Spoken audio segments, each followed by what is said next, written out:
Did DeAndre Ayton deserve to go number one? Will Marvin Bagley live up to the hype? How has the NBA style of play trickled down to the high school level? The only question left is, say it with me, you in? Hey sports fans, Coach Nick here, and welcome to the B-Ball Breakdown Podcast. I am pleased to bring on the National Director of Recruiting for ESPN, who's also head coach at Wright State, none other than Paul Biancardi, a guy that we've been trying to connect with and have on the show for a while now. And Paul, I'm so glad you can come on the show. Good timing, Coach Nick. Good timing. We're both watching the draft. Yes, so the draft is actually on as we speak. It's toward the end of the first round, but I wanted to get your quick reactions and your immediate reactions before all the other people start talking in your ear and changing your opinion. I want to know what you think about some of these things. So I figured let's just kind of run down and start at the top and get into a conversation about what's going on with these picks and how they fit. So let's just start at the top. Number one, not a surprise, DeAndre Ayton goes to Phoenix, stays home. What do you think about this pick? Well, I think they had to make that pick because, there's nobody like him in the draft.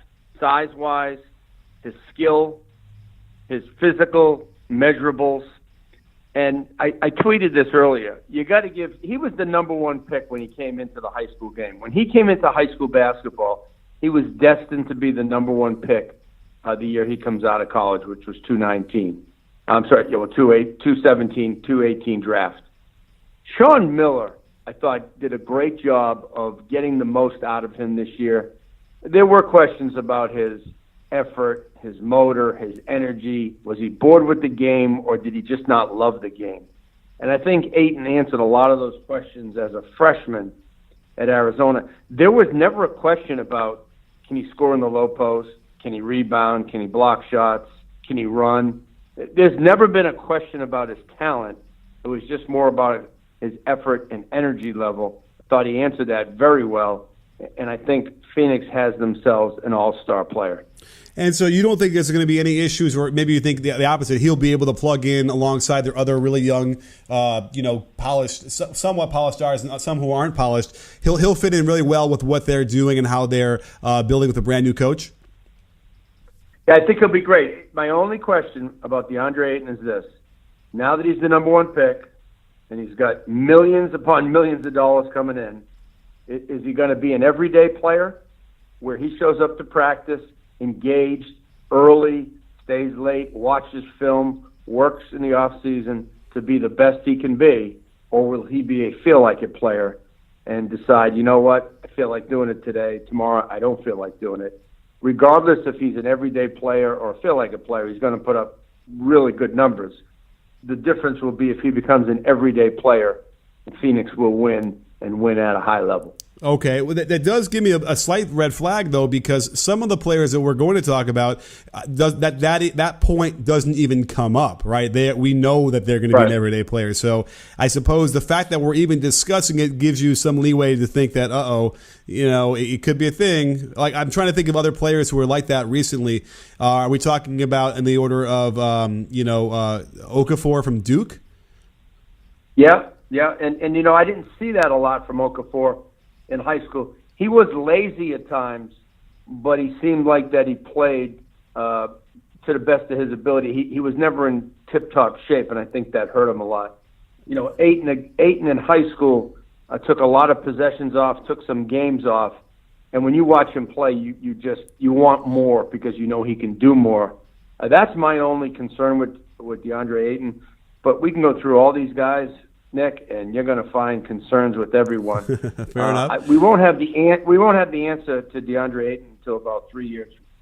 Fair enough. All right, well, let's move on to the next one then. The next pick for the Sacramento Kings, there was some talk about maybe them going with Doncic. I'm a huge fan of his game, but they ended up going with Marvin Bagley.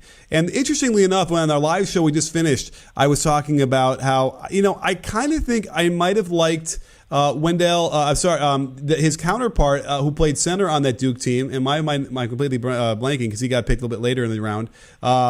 Wendell Carter. Yeah, Wendell Carter. But why don't I see? Oh, here it is. Wendell Carter by the Bulls. So I kind of felt like I liked Wendell Carter's game better than Marvin Bagley. So explain to me how he goes second and Wendell Carter goes seventh.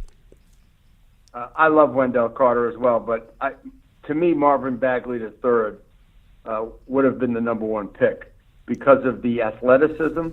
It's very similar to DeAndre Ayton. He's not as big as Ayton. He's not as physically imposing as Ayton. He's a better offensive player. He has tremendous scoring instincts. He can score with his back to the basket in a low post move, a jump hook, or an up and under, similar to DeAndre Ayton, maybe more polished than Ayton inside. He's got a beautiful short face-up game, and he showed the ability to make three-point shots. So he can score from all three levels, really smooth in the open floor, really attacks the glass. I like the way he's physical on the glass and he gets rebounds. He works for the ball. Ayton doesn't really work for the ball as much. And so I like the everyday productivity from Marvin Bagley, especially on the offensive end. And right. He'll get second chance points because he's an excellent second jumper. In high school when I watched him, whether his team was winning or losing, he always played with great effort. He always played the right way, and he put up big numbers. He was not just effective, but he was efficient in most of his games. People question his defensive ability. I don't think it's ability. I don't think it's a question of can he play defense. It's a question of will he play defense. And I think when you get to the pro level, there's two things that really change. One is your shooting. It gets better with most. And two, your defense gets better because this is all you do every day. And if you're a film watcher and you care about winning, your defense will pick up. Fair enough. And speaking of film, the one thing I think I noticed that gives me, I don't know if it gives me pause, is that, we've seen a lot of NBA players or a lot of lefties in the NBA do very well, even though they only go left. I mean, guys like Lamar Odom come to mind.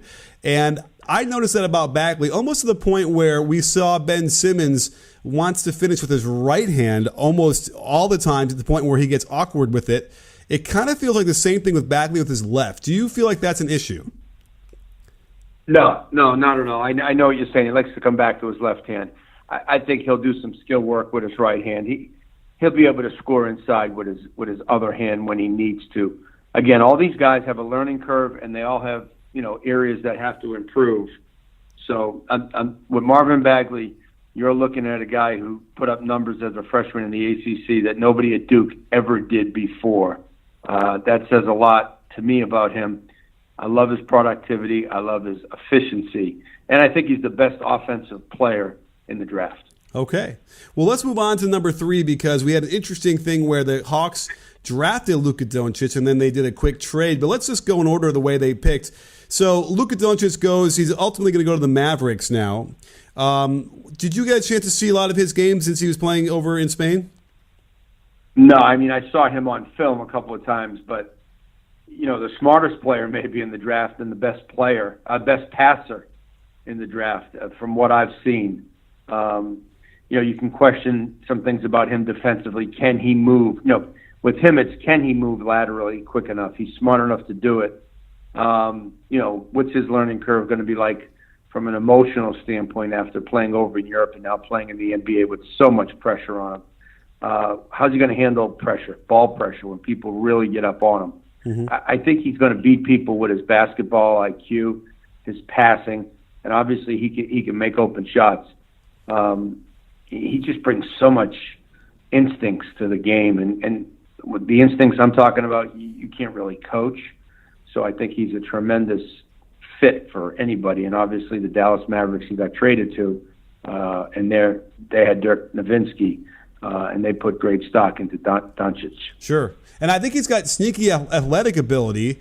And what I saw is, he could easily get beat. I think the real question is where are they going to play him? Obviously, they're not going to play him much at point guard, it sounds like, because they've already got that covered. But, he'll play a point forward, I think. I think he'll be a point forward. And you mentioned the athleticism. On film, you could never. I worked for Rick Majerus at St. Louis, and he was right. You can't tell someone's athleticism on film. You can tell their instincts for the game and their skill level, but you can't see how athletic they are or they're not on film.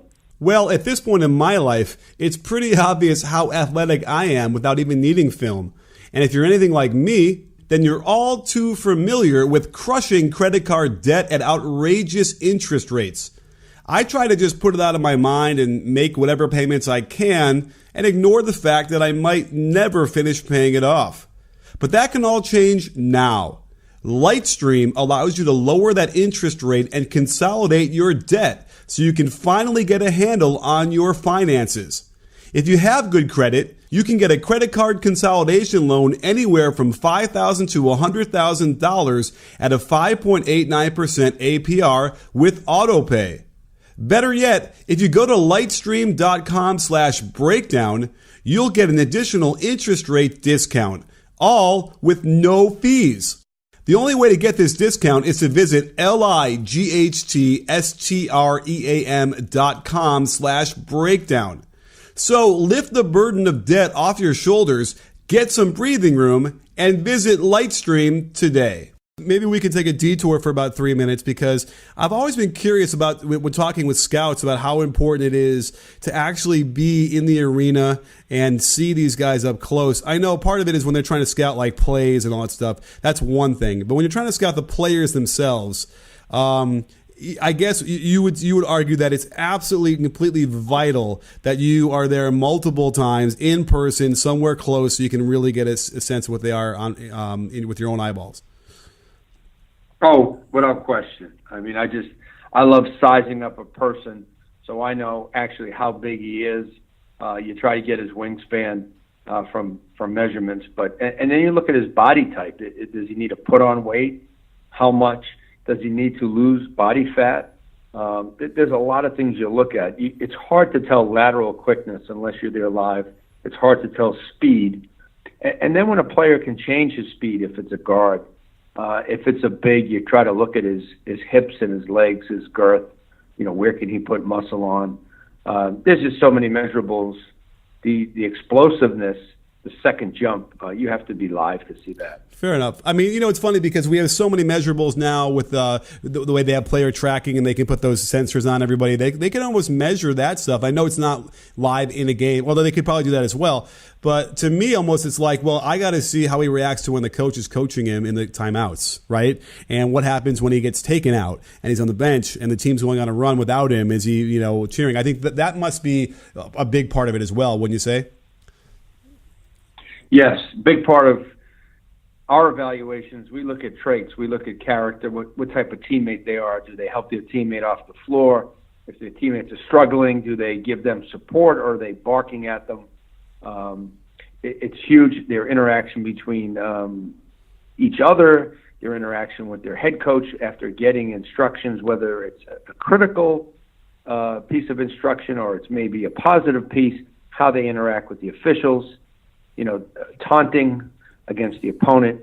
There's so many things that you have to be there live to see that you could pick up on in the scouting business. And being a college coach for 20 years and being the director of recruiting for ESPN, I place a large premium on the character traits of a player. Fair enough. I just also wonder if the teams that are picking the top 5, 6, if they really can afford to pass on a player that would be really good because of those traits. And maybe they just hope, if he's not a great teammate, we're going to have to just sort of deal, or maybe it will help him out. But, like the Kings when they're drafting DeMarcus Cousins or those kind of things, I almost feel like they can't let that influence them as much as they'd like.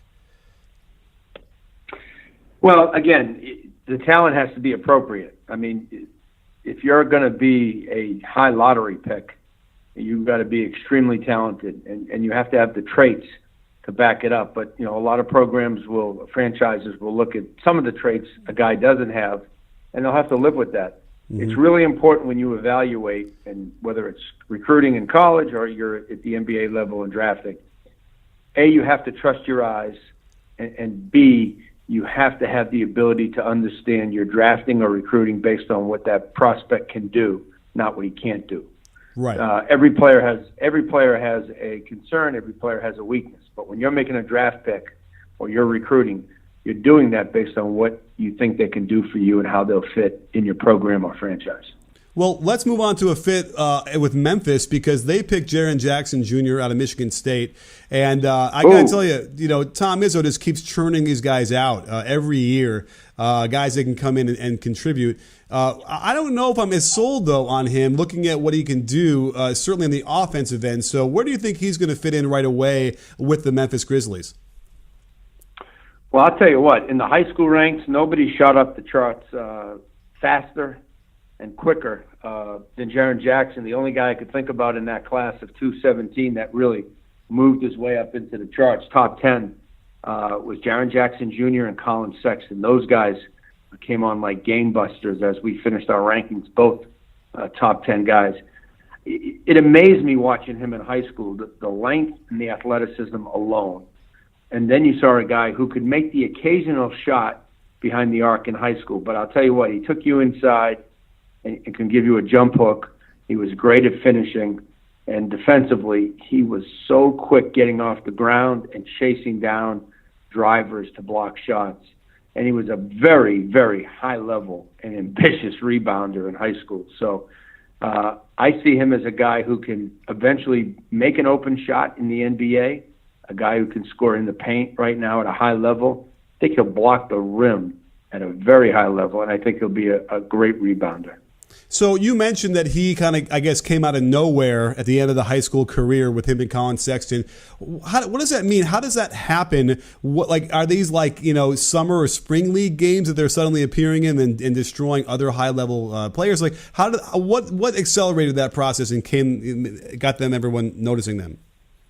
Well, first of all, Colin Sexton just wasn't on anybody's. He was like a regional recruit. He was from the Southeast. The SEC schools were recruiting him, and then he became a national recruit because once we laid our eyes on him, we put him into the ESPN 100. Once we put him into the 100, our next ranking, we moved him up. And every time we did a ranking, which is usually every 3 or 4 months, he would move up. And in the final ranking after the McDonald's All-American, the Jordan Brand Classic, all their practices, the end of the regular season, we decided that he was a top 10 talent, and the same with Jaren Jackson. Jackson was on our board. He just kind of moved from the back end of the ESPN 100 to the inside the top 50, and then at the end of the season, he played for La Lumiere High School. They won a championship that we televised in New York called the Geico Nationals, and he was just simply dominating as a senior. And his point production wasn't what you would think it would be for a lottery pick, a high lottery pick, but don't forget, that was a good Michigan State team, and Miles Bridges took a lot of shots, and they had some other guys. They had other guys in Nick Ward and Cassius Stanley. They had some very good players. So his points in college are deceiving. He can score the ball, but he can really protect the rim and rebound. Okay, good to know. I'm anxious to see how he's going to play alongside that very veteran-laden team. And speaking of being a newcomer amongst a lot of veterans, I want to talk about my first job out of college for a second. I wanted to work on the movie Richie Rich that was filming in Chicago, so I wandered into the location manager's office. He had a stack of resumes at least 200 thick. I asked him if he was hiring. He took one look at the resumes, another look at me, then hired me on the spot. It was just as easy as using ZipRecruiter is now. It's the best place to connect growing businesses with qualified candidates by visiting ZipRecruiter.com/breakdown. ZipRecruiter sends your job to over 100 of the web's leading job boards, but they don't stop there. They've got powerful matching technology, scanning thousands of resumes to identify just the right candidates so you never miss a match. Did you know 80% of employers find a quality candidate on the first day? With results like that, it's no wonder that ZipRecruiter is the highest rated hiring site in America. And right now, you can try ZipRecruiter for free at this exclusive web address, ZipRecruiter.com/breakdown. That's ZipRecruiter.com/BREAKDOWN. ZipRecruiter, the smartest way to hire. Let's move on to Trae Young, who now is playing for the Hawks, and they are retooling their entire franchise here, and they made a big move to get him. I also love, full disclosure, I love Trae Young. I did a video on him earlier this year, before he had the struggles in the second half. And certainly he just reeks of a guy who you get him on the floor with 4 other pros and you're going to see some fireworks. What do you think about that? Yeah, I mean, he's a guy that's so deadly you can't leave him open, so he stretches the floor. He creates driving lines and a post-up game because wherever he is on the floor, the defender has to be right next to him. So the spacing improves right away with Trae Young. I think he's sensational in pick and rolls, not just shooting behind the screen, which is very important, but he can come off and attack it and make 2 play him. Excellent passer. There's more space in the NBA. The difference is this for me with Trae Young. You know, when he comes off a ball screen and he's trying to make the assist, the length, the wingspan, and the physicality of the NBA is going to be so much different than college. I think he's going to have a learning curve. Everybody says, well, you know, who's he going to defend? And that's going to be a little bit of a struggle at the beginning until he learns how to defend and get stronger. He really can't switch on guys, I think, too much. I know a switch in the NBA is usually 4 to 5 seconds, but he doesn't want to switch on somebody 6'6" who's strong and powerful. I just think he has to adjust to the physicality of the game more than anything, and the length and the athleticism of the defense and how quickly that lane will shut down. If he stays smart and moves without the ball, makes open shots, creates space for himself by coming off screens, he'll be excellent. So another player who I was high on, who really hasn't been able to get into a great situation yet, although there's signs, is a guy like Buddy Hield. And so I guess obviously that name, they're not very similar per se, but certainly a high scoring player who could really shoot, who basically hit this wall when he got to the NBA.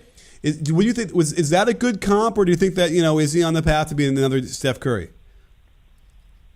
No, I don't want to say anybody's going to be the next anybody. He has Steph Curry isms because he shoots it so deep and so quick and so accurate. And that's what people like to compare him. And he's a great passer. He's got great vision. And if his passes connect, he's going to get some assists. But can he see the pass? Will the defense hamper his vision? He's 6'2" and slight right now. Again, I think the adjustment's going to be physical on the offensive end and physical on the defensive end. I don't think the speed of the game will be a problem, and I don't think the basketball IQ will be a problem.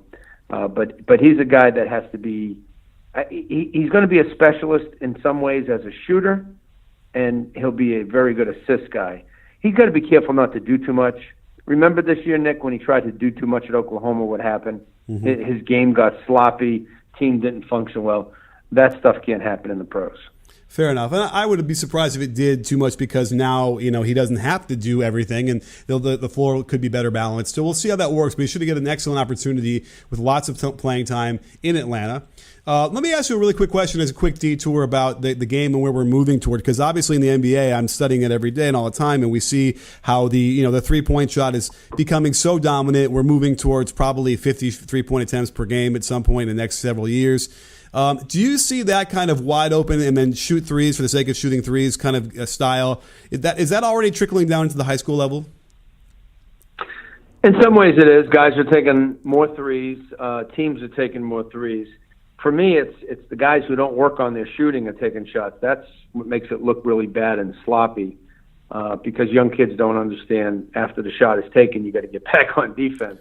Mm-hmm. But the guys who are really good shooters, I don't have a problem with them shooting open shots or even shots that are semi-contested because they've put so much time into the game. I just think guys are shooting threes thinking they're going to go in like layups, and they're grossly mistaken. So, and I don't know if guys are working on it as much as they think they are because it's the lowest percentage shot, right, of the three.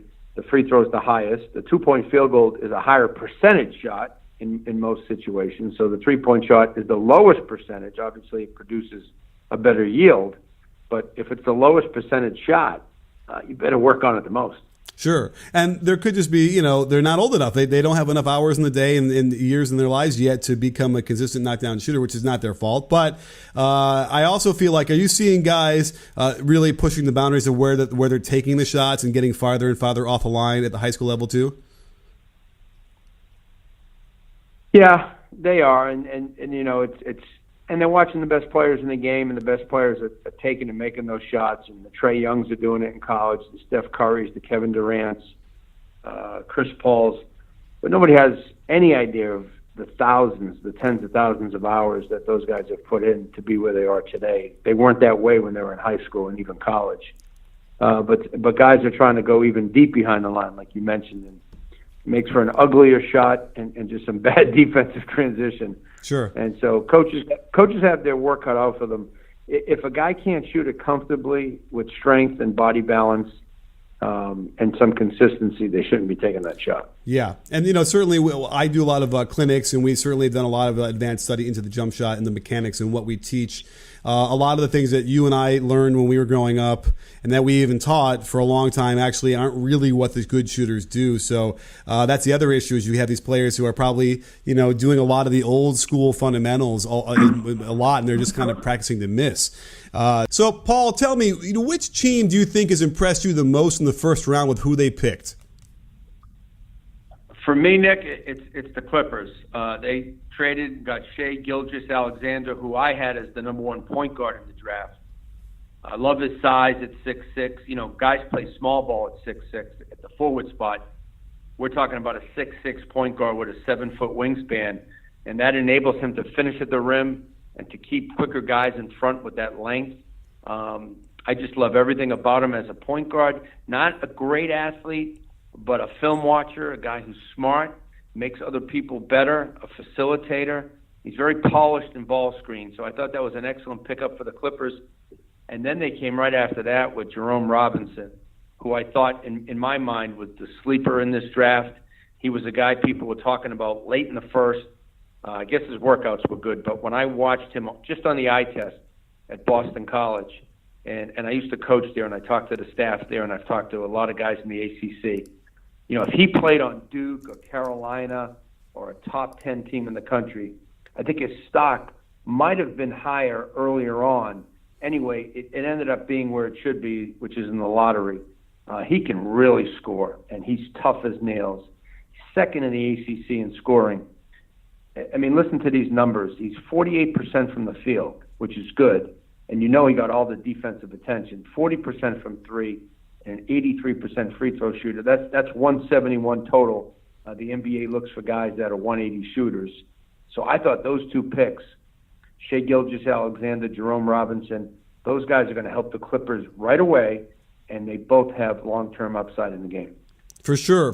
I need to do some more studying on Jerome Robinson. The reason why I like him already is that he played 3 years in college, which to me just makes you that much more prepared to contribute right away versus some of these guys who are 19 and haven't played much. Although, to Doncic's credit, as a 19-year-old, he's gone through the gauntlet of playing in the EuroLeague for a couple of years now, which gives him, I think, another big leg up, certainly because that pressure that you mentioned before, could he face it or not? I think that the pressure he faced playing in those games in the Final Four, the Euro Championships, I mean, those are pretty close to being playoff level intensity, wouldn't you say?